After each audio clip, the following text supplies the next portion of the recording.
একই জমি দুই জায়গায় বিক্রয় করলে ক্রেতার করণীয় কী? আমি যদি একটা উদাহরণ দিয়ে বলি তাহলে আপনারা সহজেই বুঝতে পারবেন। বিক্রেতার জমির পরিমাণ টোটাল ছিল 13%। প্রথমে একজনের কাছে 6% বিক্রয় করেছে, পরে আবার মোট 13 শতক জমি আর অন্য একজনের কাছে বিক্রয় করেছে। এখন জমি কে পাবে?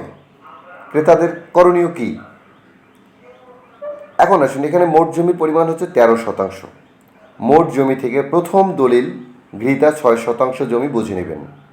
এরপর অবশিষ্ট 7% জমি পরবর্তী দলিলকৃত মালিক পাবেন।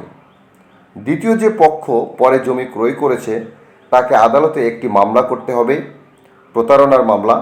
তখন আদালত জমি বিক্রেতাকে তলব করবে এবং অন্যত্র অবশিষ্ট জমি দেওয়ার জন্য বাধ্য করবে।